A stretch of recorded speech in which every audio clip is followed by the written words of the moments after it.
Hey everyone, welcome back to Brewbound Frontlines, our weekly live stream check-in with beer industry leaders on the moves they're making in this ever-changing business climate caused by COVID-19. I am Justin Kindle, and I am the editor of Brewbound, and I am joined by my colleague on this socially distant social hour, Jess Infante. Jess, break the sad news to the people. So this is the last time you'll get to gaze upon my mom's pineapple wall, because I am going back to my house in Massachusetts this weekend, much to my husband's delight. It's been a month. You just might beat the 14-day quarantine deadline if you do that. Oh, so New Jersey's allowed in Mass. Almost okay. No one else, though. Yeah. All right. Well, we will be happy to welcome you back. We're happy you all joined us.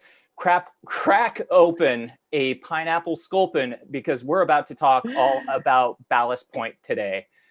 Many industry watchers know where they were last year when they received the message that Kings and Convicts were acquiring Ballast Point from Constellation Brands. I know where I was. I was in the middle of the street in Santa Monica, and I got a text that read, "Who the fuck are Kings and Convicts?" Well, they're here today. Joining us are Brendan Waters, the CEO of Ballast Point. Thanks for being here, Brendan. Thank you very much. Good to be here.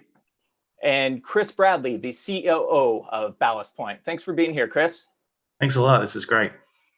To our viewers out there, if you have a question for these guys, shoot us a text at 617-336-8560. That number again is 617-336-8560. We will get them answered for you. So text us.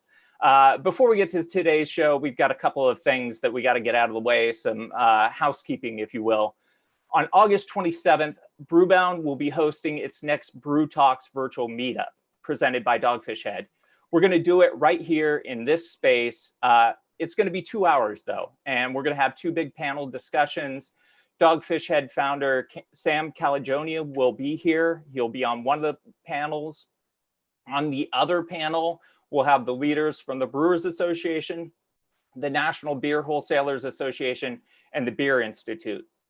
They're all going to be talking about how we've made it through the last 6 to 7 months of COVID-19, what the future is going to hold. The leaders from the trade groups, they'll discuss the federal excise tax relief, which is going to sunset at the end of the year. So those efforts are very important. You can register for free on brewbound.com. So hit up that link, register at brewbound.com for free. Also, an in-house note, Brewbound is moving to a paid subscription model in the very near future. Look, just like all of you, this pandemic has hit our business hard. In the past, we were able to provide our daily coverage of this great industry for free because our company's revenue was and continues to be driven by events. COVID-19 really put a damper on those things. And so our parent company, BevNet, has had to make some changes, and we hope you'll all come along for the ride and continue to support us. We would really appreciate it. It will keep pineapples on Jess's walls, so please consider a subscription. And Jess, why don't you plug next week? Yeah, next week we've got a great show. We've got two different topics. So first, we're going to have Dave Bracey, who's the founder of Fresh Fest. It's the country's first Black beer festival. Happens every year in Pittsburgh. Dave will be joining us to talk about the event. Dave is also a podcaster, columnist, comedian. He's probably one of the funniest people adjacent to the beer industry. So definitely come check him out. And then we're going to gather some leaders from taproom breweries to discuss staff management during the pandemic, especially how they handle tipping and wages, which are really important topics. Awesome. So let's get started here. This is a bit of an anniversary for the guys at Ballast Point here. Your conversations with Constellations began about a year ago this week. How did those talks even get started, Brendan? Well, I'd known some of the crew from Constellation for some time and had played golf with them every year and had a couple of beers with them. And it was around about this time last year that we had a round of golf. And Chris and I have been spending a lot of time out in San Diego here, working with, going around looking at different breweries because we were looking at building a bigger one back in the Midwest.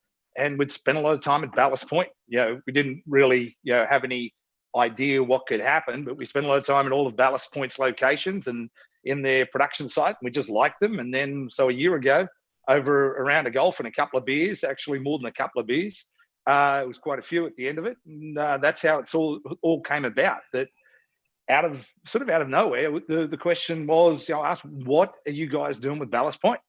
And they said, why? I said, because we want to buy it. And they said, are you serious? And I said, hell yeah. And I thought, well, let's see what happens now. And it really happened like that. So what were the months like before the announcement and between that conversation and the announcement? How did you guys keep this quiet, and how did you start planning for the big takeover? So we signed of course, a confidentiality agreement, non-disclosure after that period of time. So they connected us pretty close soon after that. After they'd sobered up and I'd sobered up, they said, they called and said, are you deadly serious? I said, absolutely. They said, how the hell do you think you're going to pull this off? I said, don't worry about that. We'll pull this off. Don't you worry about it. I said, but first we've got to know more. We know about the physical locations. We know about the beer. We know some of the people, but now we need to dig in. So we then started digging in. So when Chris came back, he'd been on an overseas holiday, came back, he and I jumped together. We were sitting in a Starbucks in Chicago, and I said, all right, gear up. I've got some news for you. He said, what the hell have you been up to? I said, you know how we love Ballast Point? What would you say to me if I told you we can buy them? And he said, what are you talking about? And so after a couple of expletive-laden back and forths, he goes, all right, well, what do we do now? I said, okay, we set up a data room. So we set up our war room, got access to their data room, and we brought in an attorney. We brought in our financial advisors, and we sat down and we drilled like crazy through all of the data that was Ballast Point, part of Constellation, and worked out through all of the financials, all of the distribution agreements, all the landlord agreements, all of the information that you'd want. We started digging in to give a preliminary proposal. So that took about a month, actually, when we got through it all, and there was still some negotiation. We hadn't worked out all the details, and they needed to do a little bit of diligence on us and say, can these guys really pull this off? And so we started digging into that. There were hiccups, there were ups and downs through that whole thing, and we had to try and work out how the hell we're going to finance this. And so up until I'd say around about late October, it was still up in the air, likely but unlikely. There were some things that we didn't really know were going to work for us, or that we're not going to work for Constellation. And so anyway, we then went into November, and around about November, we signed a binding agreement. It wasn't the final contract, but we signed a binding agreement. And then just before Thanksgiving, actually, we signed the binding irreversible contract to acquire Ballast Point out of Constellation. That was probably the hardest part to keep quiet, because we'd signed, we had our hands tied, we weren't getting out of it, but it was just before Thanksgiving, so we had to wait about a week and a bit more. And so a lot of the senior team in Ballast knew about it. They'd figured out who the hell we were because we'd met with them now. And so that part was a little crazy, because we had to shut the hell up and wait till all of the communications people with Constellation came back, till everything we had, after Thanksgiving, everything was sorted out. So that was probably the hardest part to keep quiet that time. Going back to that day in December when you did finally announce, there was a lot of confusion around that announcement. There were industry folks who were confused, as I kind of laid out in the start. There were journalists, myself, who were confused. There were beer fans. People were Googling and trying to get to your website, the Kings and Convicts website, to figure out who you are and what this meant. So it seems like, it came down to trying to distinguish between Kings and Convicts, the brewery in Illinois, and this investment group that you had really put together. And so I guess, how did you pull that investor group together to start with? Yeah, and believe me, we are not offended with people not knowing who the hell we were or who the hell we are now either. I mean, literally, we've got friends that didn't know that we had started Kings and Convicts. So it wasn't really a big deal that people said, who the hell are you bastards? But the way it came about, Chris and I have both had different businesses. And so when we got together and started Kings and Convicts, it was because we enjoyed home brewing and we enjoyed hanging out, and we wanted to do something and have some fun. But by our very nature, once you get into something, you either get into it and you dig your teeth into it. And the craft beer world grabbed us. We loved. After we started doing this, we loved it. And so part of how this came about, it truly is an independent group of people that got together, but it was Chris and I that brought it to them. And so every single one of the other investors that's in here is a private individual or a small group. Everyone owns under 25% of the company. And I just went to several of them I had done deals with before that had been as part of another company that I was with and I'd sold some time ago. And then others were known to Chris and I who'd come in and drunk beer with us. And we just went to them confidentially and said, all right, so here's the deal. We've got an opportunity to buy this fantastic bloody brand. You're never going to believe it, but if we can do it, are you in?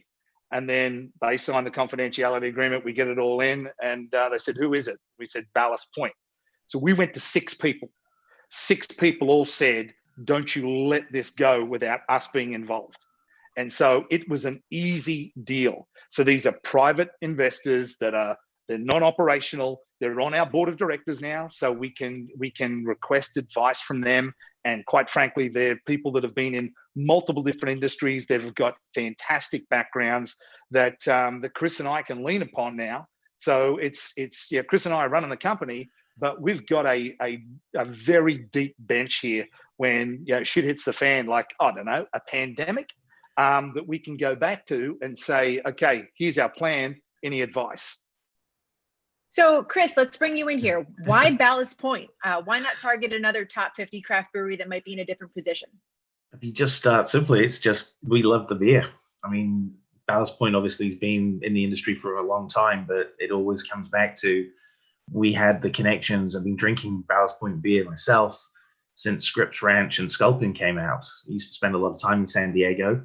So when we started looking at expanding, they were one of the top 5 breweries in the country we looked at for advice. And it's one of the things that's great about the craft industry. People share that advice. People help you. So we had a lot of help with Ballast. We understood it, but this was opportunistic. And but it starts with knowing the locations, the culture of Ballast Point, the connections, but it all comes back to great beer. Constellation's divestiture closed on March 2nd. Your acquisition closed on March 2nd. It's March 2nd. You have a business with 6 on-premise pubs in 2 states.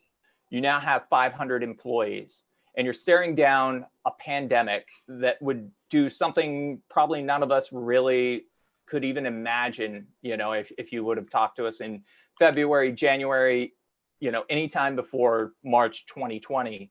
And it shutting down basically the entire on-premise. Was there a point like where you two went to each other and you're like, oh shit, what have we gotten ourselves into? No. So if you go back to that March 2nd point, the pandemic really hadn't blown up and shut down San Diego. It was on the horizon, but even with everything going on, it wasn't something that was as intense and in your face as it was, let's say, a week later or 10 days later. And so, wonderful timing to buy a brewery, a week before a pandemic. But that first week, we were sort of in the thick of things. We had our bus with employee faces around. This was going to be a party. We'd done our new celebration beer for the employees. We'd got our mast up and out the front of Miramar, and we got a new flag, and it was more of a party atmosphere. And then we went, oh shit. Now it was, we pivoted straight away from no more party. Now we're going to work out what the hell's going on. And so I don't think we ever said, what the hell do we do now between each other? We're being lucky because we inherited a lot of really good senior people at Ballast Point. So we sort of collectively got them together and have done every day since the pandemic started and go, all right, we're all in this together now. We're going to get to know each other in a sort of a distance fashion here, but what the hell do we do? We're independent. We don't have the purse strings of a Constellation anymore. Let's figure out how the hell we survive. Chris, what was it like for sort of the celebration to end so quickly after getting this deal closed? It's sort of, I suppose, once the transaction went through, we were already into the thick of the separating of the entities. Operationally, there was a lot of things to do. So we were already starting to run fast. Once that hit, I mean, perfect timing was we got the whole brew team from across the country together the day that they were all in one room, the day California decided to shut down. So we were just talking about planning for the future, but it just was one more challenge. I mean, it was nothing more than how we go forward. Ballast Point was in a great spot because you've got the mix of package, draft, and on premise. So it wasn't that everything shut down. It was just about how do we focus in the areas that we can keep going with and do well with. Great. So when did it get real for you guys? Because I think like everybody kind of treats March 13th like the day that the pandemic became a thing. But when did you in your head start having to think like, holy crap, we have a ton of tap rooms. What do we do? The Monday before, because we introduced social distancing. So Monday the 9th we rolled that out across all our tap rooms pre any requirements because it was on its way at that point. So we were into spacing tables out, doing all the things that you should be doing. It was that was the start of it coming together. Wow, that's early. And then what was Ballast on-premise exposure like? How did your volume break down before on to off? Well, half of Ballast's business is actually retail locations, like our tap rooms and restaurants. So part of the reason when we looked at acquiring Ballast Point, we said, oh my God, what a fantastic split of revenue. You can really de-risk here. You've got these great cash earners in these on-premise retail locations that we've got. And then you've got the distribution that's split between, over on the distribution side, between package at say 60 and draft at 40, roughly. We thought, this is golden. And then all the tap rooms shut down. So half of that business walks out the door. Then you've got that other 40% that every other bloody bar and restaurant that we ship to, they shut down too. So that goes away. And so for us, it was pivoting to make sure that we said, okay, we'd always looked at doing an analysis on how to make Ballast Point a standalone entity again and think about an independent company focused on profitability as opposed to rapid revenue growth all across the country. So what it did for Chris and I was it fast forwarded our time to change up operations and change up thinking for how to run the company. Just a reminder to our audience out there, if you have a question for these guys, ping us at 617-336-8560. That's 617-336-8560. We are collecting those questions and we'll get them answered for you. I want to take a slight step back here because there's a little more on the acquisition that I'd like to ask about. Under Constellation stewardship, it's no secret that the Ballast Point brand had been challenged. It lost volume. They'd gone through several write-downs of that $1 billion purchase price, the company had. But this really presented an opportunity. I mean, without the challenges of that brand, I'm pretty sure that Constellation wouldn't have been eager to, offload it at some point to you guys, and so we kind of had this conversation before. This was opportunity knocking for you guys, basically. So what I'd like to know is, and not a knock on Constellation at all, but where do you think the missteps were in the guidance of that brand under their stewardship, and how do you sort of right that ship? I think when you look at it, first and foremost, look where Ballast Point came from. It's part of San Diego, and San Diegans are very proud of their craft beer world, and they love Ballast Point. They'd grown up with Ballast Point, Carl Strauss, Pizza Port, Stone. They'd grown up with it, and they felt the connection to it. Like all craft beer, it tends to be more regional, and it tends to be more local, and people have an attraction to that brewery because it's from where they're from. And so when a Constellation, they looked at this, and Ballast was going through the roof in terms of sales with, let's say, 80 to 100 distributors on the West Coast. Of course, Constellation are a big company. They're going to make billion-dollar bets, and they can make a billion-dollar bet, and if it comes off, it's a $10 billion deal, and that's great, or it's $1 billion and it doesn't come off. And this was one of those that didn't come off. And I think part of it was the fact that it's craft beer. I think the cultures are very different. There's a lot of proud people within Ballast Point itself that felt like, they were now part of something bigger, and then plugging into a much broader distribution network across 370 distributors across the United States with Constellation.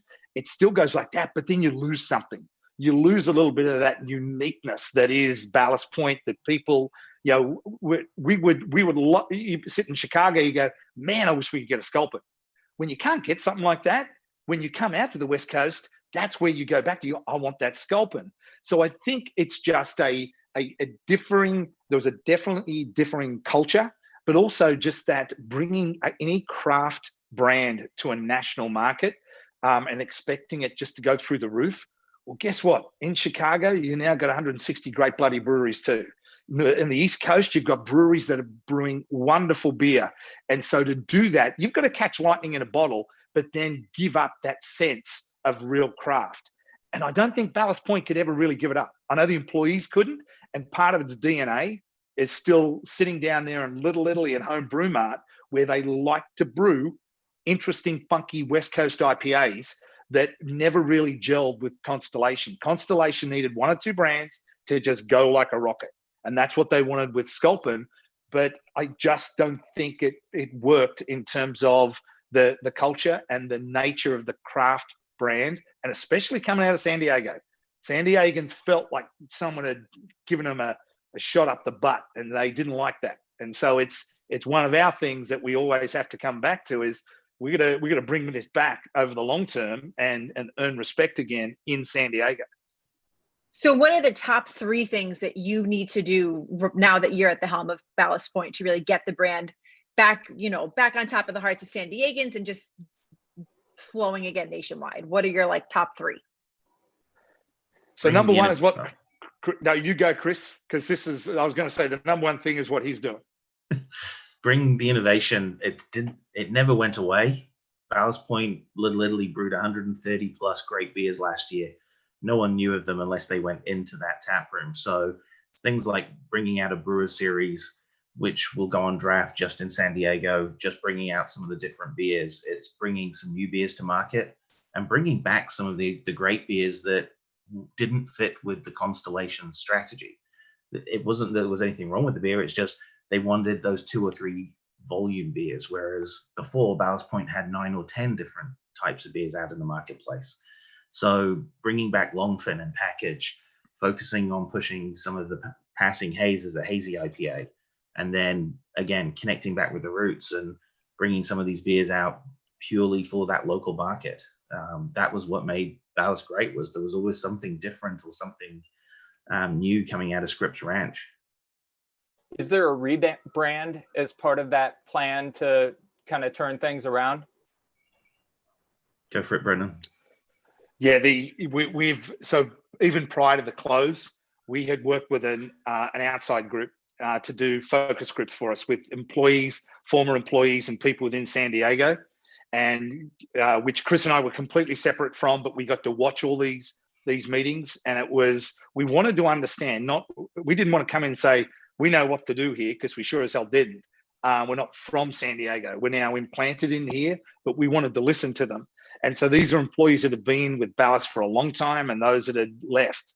And we did these focus groups, and from it came a lot of really interesting insights about what Ballast Point meant to them, what it meant to San Diegans, and what they felt really slighted by with the fact that it wasn't an independent brand again.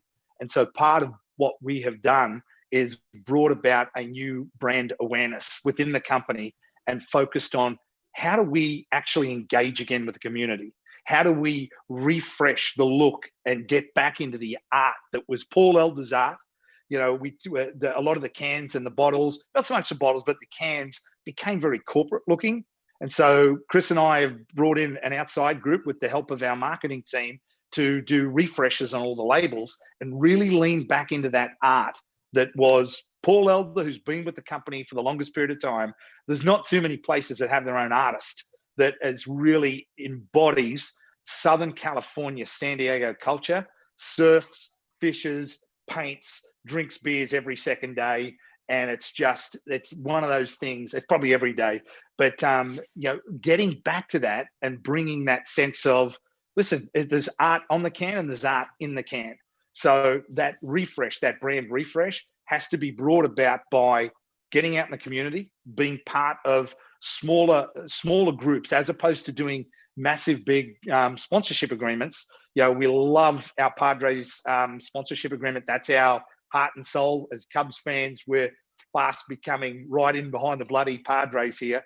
But it's also these smaller groups that embody what Ballast Point was in Southern California. So the brand refresh is actually a brand reset. So it's taking on what Ballast Point means in the market and then actually doing what we said we're going to do. And so parts like we mentioned before, the rugby team here, it's smaller, it's niche. The Legion, we want to be part of the Legion. We got the Ballast Point fishing team. We would love to do even more on that side, digging into stuff that is uniquely San Diego and Southern California and being unapologetically so. Great. And friendly reminder for everybody watching at home, if you have a question for these guys, you can text it to 617-336-8560. Got a great audience question that came in for Chris. This viewer is wondering if the core lineup of beers will remain the same with the same distribution and availability. So what's going on with the portfolio? In principle, yes. With the core beers, the core lineup, obviously it'll evolve as we go forward. Some of this will come with expansion, but the Sculpin, Grapefruit Sculpin, Aloha Sculpin are the core to the Ballast Point brand. But at the same time, the innovation gives us the opportunity to bring to market other alternates, some different beers into package, into distribution. But to Brendan's point, the focus is bringing that back into San Diego, Southern California, focusing on where we're strong, and we'll build from that. Kind of building off that, we've got another audience question here. When will Ballast Point Lager get back in H-E-B grocery stores in Texas? Very specific. So, well, Texas is one of those markets, was part of the transaction. We had some, not issues, but it takes time to run through the transaction, setting up all our distribution and licensing. Texas was one of the slower states for us to get back into. It actually shouldn't be too far away. We got back into shipping to Texas about 3-4 weeks ago. Right on. One of the things that we kept hearing about Ballast Point was that they were hampered by some onerous contracts, namely hop contracts.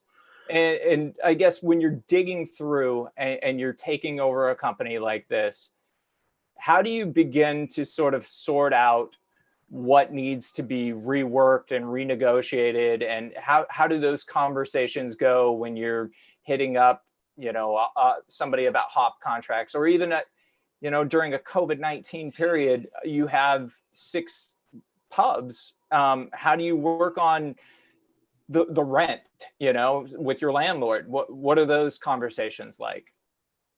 So as soon as the pandemic hit, we spoke to every single landlord, and by and large, they're all very understanding.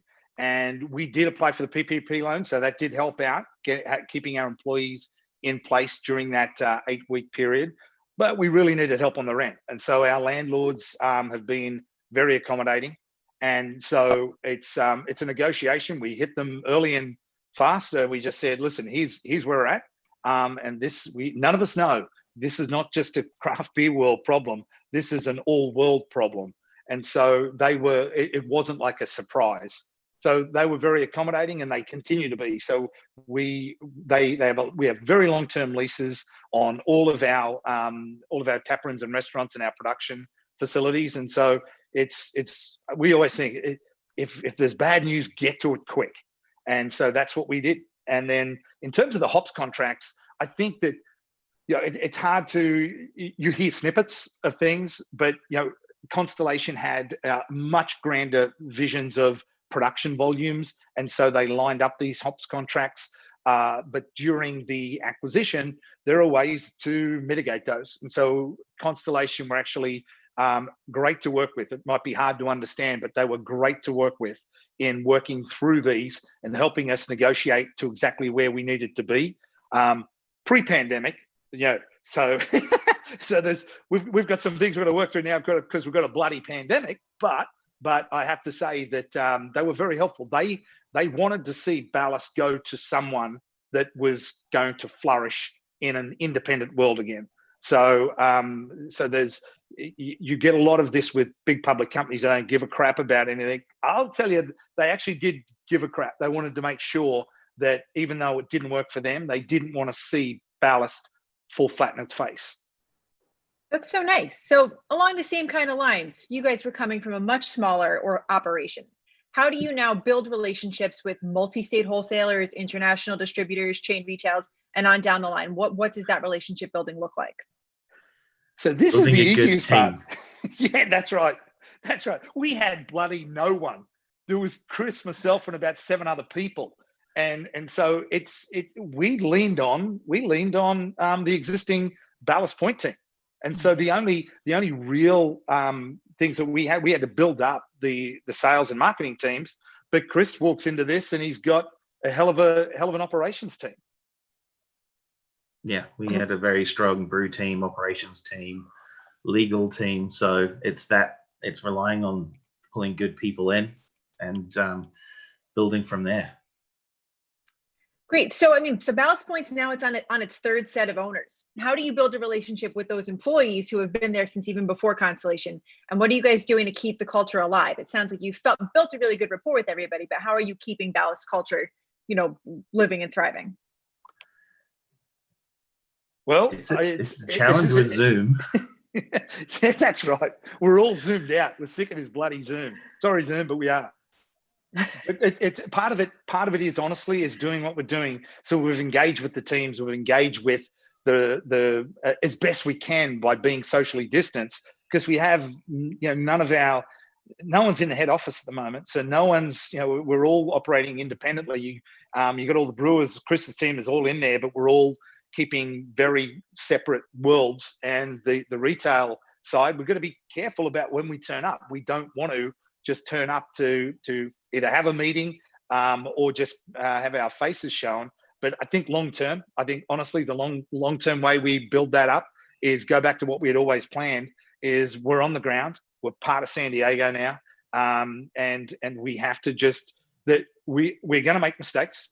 We're going to have to change things because of pandemics. But as long as we communicate effectively and tell people what the hell's happening as best we can in this silly phase, I think that's all we can do. We just got to be upfront. There's going to be a lot of shit that people, that isn't what anyone expected, but who is in this, who knows in this current environment. So we just have to be frank, upfront, and be present.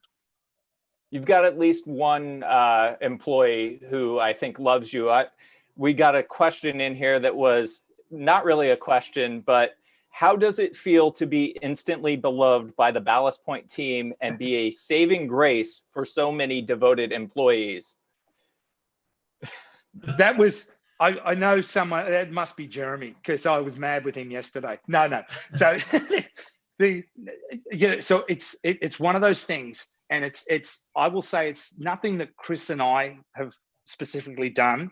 If you go back historically, back to prior to when we announced the deal, and you think about 500 employees not knowing if they're going to have a bloody job. There were so many rumors going around. And so if you operate you think of operating in an environment where you don't know if you're going to get fired, if they're going to shut a brew pub down, if they're going to change things up, it's not a real good way to live your life. And so we saw it, we sat in these tap rooms, we sat there, they didn't know who we were, but we sat in there for months and months. And we just thought, God, these people, if we could just tell them, listen, it's going to be all right, it's going to be all right, but we couldn't. And so I think part of it's really not a lot more than just communicating well and coming in. And I think it's a relief. I think it was a relief for them. You know, initially it was like, righto, yeah, like you said, who the hell is Kings and Convicts? Who are these buggers? And then we turn up, and we've got a long way to go to earn that trust back, and make sure that we do the right thing. But I think part of it is just the circumstance of being back to Ballast Point. We got another great audience question came in from Ruben Katz at Envision. Thanks, Ruben. How can a small brewery like Ballast Point execute marketing promotions effectively in 49 states? Will you be managing it yourself, or will you be looking for outsourced partners with a national footprint? Good question. So the answer is we can't. And the answer is we're not going to. And the part of this is in a larger company like Constellation, okay, that have this massive engine behind them and had a different view on being in 49 states. We want to be in the states where we make money, as opposed to worrying about the top line. We want to be a profitable company. And we're still currently evaluating all of those areas. But part of what our marketing strategy actually is to engage again locally in our strongest markets. And so there is a social media strategy there, but there's also a packaging strategy. But we don't have we never came in with this big, let's blow it up and make Ballast Point, you know, one of those TV brands. And we're not going to do that. We're going to go back to what made Ballast Point special by actually engagement at the community level. And so it's going to take some time. So you got to contract to grow again. And when that contraction means that we're not just going to go out. And so we have a couple of partners that are based here in San Diego that have been helping us very closely. And so this is a coordinated effort, not to just go out and throw money left, right, and center and just do something. We want to come back and do it the right way, but it's got to be a focus on the beer, and it's got to be a focus on the local community, as opposed to doing campaigns. So it sounds to me like you're going to retrench a little bit, because you can't be everywhere and be everything to everyone. So how many are we pulling out of states? It's not that we are pulling out of states. We've pulled out a couple of countries. So Chris has already taken the hatchet to, I think, half of the countries on the international distribution. But in terms of the states, it's not that we're retrenching. We're going to be more focused on what the SKUs are and what packaging they get, and then focus more intently on our home market, on California and the West Coast, in terms of that's where we make most money. So in the next couple of years, do that and then expand out, but think carefully about how we do it. So it's not so much retrenching. We're not cutting up distribution agreements or anything like that. It's going to be that we're going to manage them in a much more coordinated fashion to make sure that we make bloody money when we're shipping beer across country. So you guys now are the owners of 6 tap rooms, and three of those are in San Diego, 1 in Anaheim, 1 in Long Beach, and 1 in Chicago. So this pandemic has led to a lot of different regulations, varying from city to city, state to state. What have been some of the challenges that you guys have been encountering? How are you keeping those operations going? So part of it is we've had to pivot every step of the way. So it's full close down, partial reopen, then a partial close again with only outside operations. So part of what we've done here, and we've got a great ops team on the retail side, is we're fortunate. So knock on wood, Ballast Point's been fortunate because we can open up the outdoor areas, so the patios and some of the car parks, because we do serve food. And so we have restaurants within our tap rooms. And so on each of the occasions, it has been working with our GMs and our assistant GMs at all of the retail outlets and our retail staff. We're with them we talk as a senior team on a daily basis about what we need to be doing. So we just have to be reactionary, and you're not going to make all the right decisions, but we've brought in that touchless ordering. We've separated, we've taken tables out, we've made sure that the staff have got their PPE, and we've made sure that people wear masks, and we've done everything in line with what the Governor Newsom and back in the city of Chicago have asked of us. And so for us, it's just been reacting, because it changes every bloody day. And we're pretty sure it's going to change by next week too. So everything that we've done has really been about making sure that the key people at the locations are kept abreast of what's going on. And that just comes down to being on the ground, being, communicating correctly, and then adjusting as needed. So we got an audience question. And friendly reminder, if you're watching at home, you can text a question to 617-336-8560. We promise we will not spam you. We will just get that question on our end and be able to ask it to these guys for you. Got a question in from somebody in the Chicago area who wants to know how Kings and Convicts existing beers are going to interact with the Ballast Point brand. Are you guys going to have any crossover? Can we see any variety packs? Any Kings and Convicts draft presence in the Ballast Point tap rooms? Any overlap there? So the starting point is that last one. We're starting to introduce sort of the crossover. Ballast Point beer is in the Kings and Convicts tap room, and vice versa with reopening the Chicago tap room. I think at the end of the day, the first step is integrating the production side, the brewery side. So leveraging the Ballast Point team and experience. We are bringing out our first package of Kings and Convicts beers produced and developed by the Ballast Point team in the next month. And so it's running as one brewery, but with Kings and Convicts, we have the opportunity to do some things that are a little different. Ballast Point has a style and has a brand, and we want to stick to the strengths. But with Kings and Convicts, it's still very new, and there's a lot of opportunities with it. But not so much mixing between brands, but we've got the ability to sort of bring out and bring forward some of the Kings and Convicts brand on a broader scale. But to the same point before, it's only doing it where it makes sense, both for the brand and for the business. What's the status of your Kings and Convicts brewery that you guys are in the process of building in Wisconsin? Slow. So it's one, because we've got another project that we're working on as well. And so in this, again, we haven't got the deep pockets of a public company. So cash preservation and deployment of capital is something that we discuss daily. So we have slowed that down, just like we slowed down another one of our projects. We just want to get through and see where the hell this pandemic is taking us, so that our existing operations are all under control, and then we'll make determinations about pulling the trigger and going hard again. But currently, right now, it's just not prudent to go like a mad bastard to open up a bunch of additional production and tap rooms.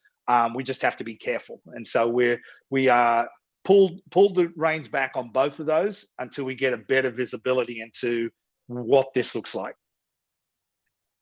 Got another audience question. They want to know if Kings and Convicts beers are going to roll out in other states. So yes, we're going to introduce in September in the tap rooms in California some of the Kings and Convicts beers, both in package and draft. And in the new year, we will start adding a few of our beers into production, again, primarily into California, but into other markets as well. We're already in Wisconsin and Illinois, so it will expand out. How onerous is it to basically lose, most of your draft production and be forced to pivot into, tiny cans and bottles? How's the efficiency of your operations with that going on? The team have done a great job. They were able to react very, very quickly. It is not an easy task because, draft is the simplest of the packaging options. But one of the benefits of Ballast Point was, with the capacity that we have and the scale that we have, we weren't limited by an upside on it. So we were able to switch, and having both bottle and canning production, we were able to pivot very quickly. I mean, within days, we were able to switch over our Padres Swinging Friar Ale production from draft for opening day into package for spring. So it wasn't easy, but the guys did a great job on that one. And it's, again, having that capacity and the team to do that was a key element to it. Have you guys run into any other supply chain issues? Nothing really out of the ordinary, just dealing with changes, as with anything when demand increases, whether it's cans and supply or any of these things. It's just, again, dealing with that and adjusting. So speaking of cans and supply, we got an audience question asking if Ballast Point will continue to be packaged in bottles and 12-ounce cans, or if you see a shift in the future to 16-ounce cans, which we know are really tight right now, but is that in the plans at all? So we will definitely have some of our specialty beers in 16-ounce cans in local supply starting in September. As Kings and Convicts, we've always stuck with 16-ounce cans. But yeah, we've had Sculpin and Fathom in 16-ounce cans for the last year or two. We want to expand that out, but for the right markets, the right venues, and the right beers. Another reminder, if you have a question, and you guys are firing questions in right now, the text line number is 617-336-8560. That's 617-336-8560. Another question wants to know, how much production did Ballast Point do in 2019? And what are your projections for production amid COVID in 2020? So it was a 2019, I think there's just north of 200,000 barrels. And for this year, who the hell knows? It really is a case of, because draft has gone away. We've only started really getting back into the draft side. And so it's, we really don't know. It's going to be south of 200,000, that's for sure. And so part of it is just making sure. And again, because we didn't get into all the states, because we had to reapply. So it's taken time to get back, but who the hell knows? As long as we're doing it profitably and we're thinking about it, we want to make Ballast be, we don't care if it's a smaller company with a smaller footprint, just as long as it's a profitable company in that footprint. So since you guys really kind of were almost oracles in this situation, you were able to sense that we can get Ballast Point from Constellation, we can bring it back to former glory. So an audience member has asked, what one brand or brewery currently not national do you guys see as having the potential to scale to a strong national brand? It's a tough one. Chris, you want to? I'll say who. So my personal who I think, I know they won't do it, but my personal one, because I love their beer, is Half Acre out of Chicago. If they wanted to, I think they've got such a great brew team. They've got such a great management team. Their beer is off the bloody charts. And if it kept going, I think that company, I'd watch that company. That brewery their beer is spot on, and they're methodical. They don't do shit crazy. They actually think about stuff. And every time I'm back in Chicago, I'll get myself hands on Daisy Cutter or any of their new stuff that they've got coming out. Chris? Nice. Not doing shit crazy. What a novel concept. Chris, you want to wager a guess? So in terms of being able to scale up, I would have said Half Acre as well. But in Illinois, one of the brands that I think would scale rather than necessarily volume would have been Pipeworks. But for the complete opposite, because they do all that crazy shit. Yeah, right. But they do it so well. They do it phenomenally well. So you said no crazy shit, so no mustard beers? You know what? If Half Acre brings out a mustard beer, that may be the only place I'll try it. Right? The only place I'll try it. All right. Yeah, because I value or I regard their beer so highly that I'll go, all right, fair enough, I'll try it. I'm not going to be happy, but I'll try it. All right. You've got to try it once, though. We've got another serious question, though. You guys did get PPP money. We established that. This texter wants to know, have there been any layoffs or furloughs at the company since March? Are you planning financially to not have people back inside your tap rooms for the rest of the year / next spring? And what are you forecasting for as we go into August? A lot of questions all wrapped into one here. So let's break them down. Yeah, so I'll give you the quick procession of how this went about. We bought the company, global pandemic. Holy crap! What do? We applied for the PP, so we put people on furlough for a week. We got the PPP, put everyone back on. We brought them all back on, and then went down that path. After that we were able to open up 3 of the 6 locations. And then we put a couple of people back up in Long Beach and Disney back on furlough, Chicago on furlough. We then brought them back, and then we brought back the people of Long Beach. And Long Beach has been cracking. It's been doing a great job, even in the pandemic, because they have so much outdoor space. And then Disney is reopened in a small way too. So we do still have people on furlough. We didn't lay people off. We just furloughed them. And so for us, when we sat down and did our financial analysis throughout the remainder of this year, we were banking on or forecasting that half of our business in the tap rooms was gone, and we had to budget for that. The fallacy is that you can still run a good operating tap room and let's say lay off half of the people. That doesn't work. You still have a level of service, and the way that we serve now has changed. So we still have the same number of people that are serving with a lower base of revenue. And so we are forecasting at the moment to be a lot lower for the remainder of the year, but we have to be fiscally prudent in all parts of the business to make that work. So knock on wood, we're hoping that we can continue operating under this manner and then open up the tap rooms in a bigger way, as opposed to the 50% of capacity that we're operating at the moment.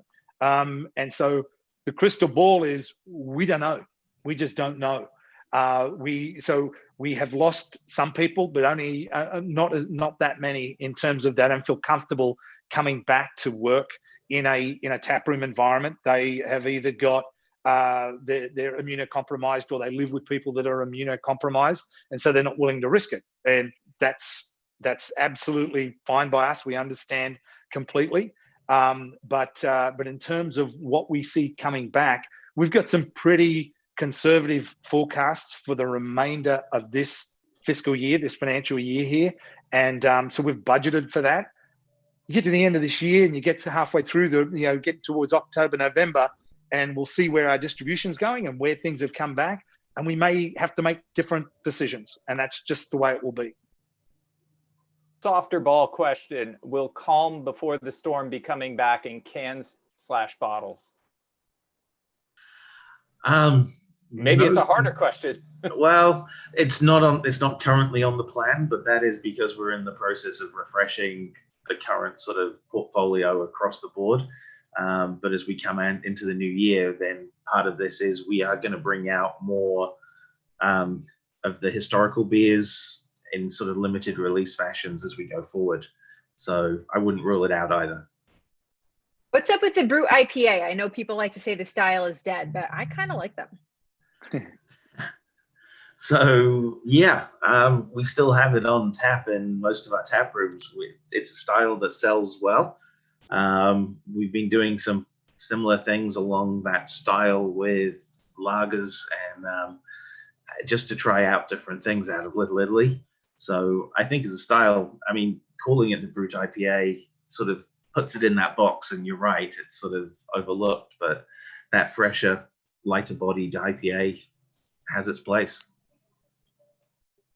Got a 5-minute warning here. So if you got a text, send it here, 617-336-8560. One of our texters wants to know, how have you guys sort of evaluated your quality systems? Like, how much emphasis are you guys putting on that program right now? Quality's a huge part of Ballast Point. For those that weren't aware, it's one of the big differentiators. The lab, the quality team is on par with just about any of the bigger breweries. It's always been part of Ballast Point. And so coming in, we haven't made any changes to it. There's not a need to invest because it's already sort of leading edge. It is just part and parcel of it. All of the going forward is just how we utilize it. But as I said, we have a great team. Probably our on the ground team, field sales has been a little bit under staffed in the past. But again, through the pandemic, it's not really the right time for putting people out in the field. So it's a key part of Ballast Point, and it always will be. How many sales folks do you guys have at this point? 9? We're at 9 now. We had that, they were all recruited before the close. So we had this grand plan to go out and get 40 bloody salespeople. And so the 9 that we've got are located basically here in Southern California, Arizona, and one back in Chicago. But we basically put a hold on that until we understand, where the world is headed. If we have you guys back here, let's say next summer, and we'll send you an invite, what does success look like for Ballast Point in tangible terms? Whether it's numbers or accomplishments, how are you guys going to measure success for the future?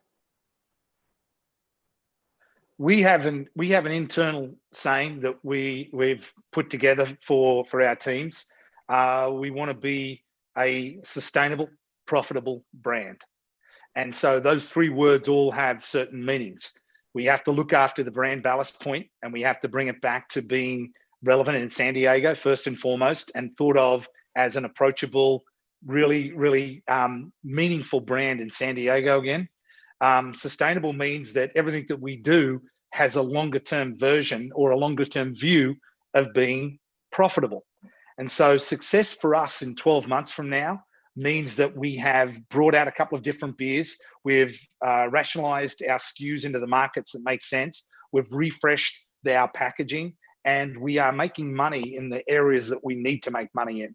And so it's not about, for us, in 12 months from now, if you said, well, you didn't get to this 1,000 barrels, we don't care. We just don't care. This is about making sure that the brand is set up with a foundation for long-term success. And that comes back to brew good beer in San Diego, ship it to places that we know we can make money, make sure that we've got a solid workforce that likes being part of the brand, and that we have 500 brand ambassadors out there.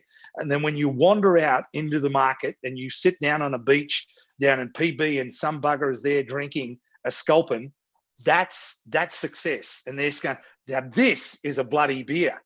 That's success. Along the same lines, got another audience question that just popped in. What's the strategy to overcome the reputation's impairment? I know things maybe have gotten a little sideways during the Constellation years. Yeah, and again, I think a lot of it is perception. We know, because we've been in the company before the acquisition and after it, that the people within the company stayed with Ballast Point, even through all the shitty times, that they were considered, sellouts. All the people that were in the company, they weren't sellouts. They didn't get any bloody money.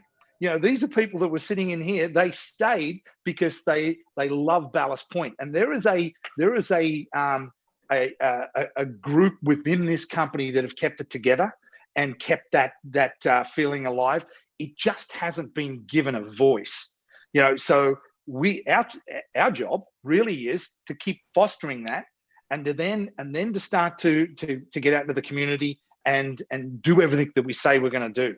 And so it absolutely is something that will not turn around in 12 months.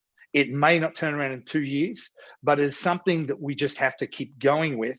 Do the right thing, treat people differently, give a shit, and brew good beer. Well, as far as strategy goes too, now that you have the Ballast Point brand, you have a nationally known, recognized major craft brewery, why keep going with Kings and Convicts? Good, that's a good question. It's a good question. It's for us, it's an opportunity to come up with some different stuff, to create another brand that can beer that doesn't come anywhere near to Ballast Point. Like, they're different styles, different focus. It's a different feel too. Kings and Convicts is a little bit anti-authority, sort of tells a story, and whereas Ballast is already told its story. So it's an opportunity for us to maybe play around with some different styles. And again, we're not precious about it. Chris and I aren't, even though, he's the king and I'm the convict. We're not that precious. Listen, we've got 600 barrels of beer here last year. Listen, we're not setting the world on fire. and so it's more a case of opportunity. Chris? Yeah, I think as long as it makes sense and we're having fun with it, it gives us a chance to do some different things. But that's really the answer to it. So one last question, guys. If Netflix comes calling to make a dramatized documentary about how Kings and Convicts was the little brewery that bought Ballast Point from Constellation, who do you want to play you in the movie? Chris, let's start with you. I'm trying to remember who it was. Someone asked us that question on a Zoom call a couple of months ago. Let me think about that one. Brendan, who you got? I'd want Telly Savalas, Kojak, but he's not, and Pitbull can't act. So I'd want Danny DeVito. You didn't want Russell Crowe? No, that crazy bastard's got too much facial hair. I'm having a mental block. It's James. Is it D'Onofrio? Yeah. Yes. Is that the one? I mean, what the hell? You could have said The Rock or something. Or what about Daniel Craig? English? That would have been a good one. I'm not that English. That was the most Jess Infante question ever. This has been Brewbound Frontlines. Thank you all for tuning in. Thanks to Brendan and Chris for being here. We're in overtime at this point. We got to get out of here, but Jess, send us home. Yeah, next week we will be covering Fresh Fest, the country's first Black beer festival back for its third year, all online. Founder Dave Bracey will be with us to talk all about it. Then we'll be chatting with leaders of taproom breweries across the country about how they're really managing their staff and how they tackle tips and hourly wages right now at a really crazy time. So come back and see us next Thursday, 3 p.m. Eastern, right there at brewbound.com, Brewbound's YouTube channel and Facebook page, and we will see you next week.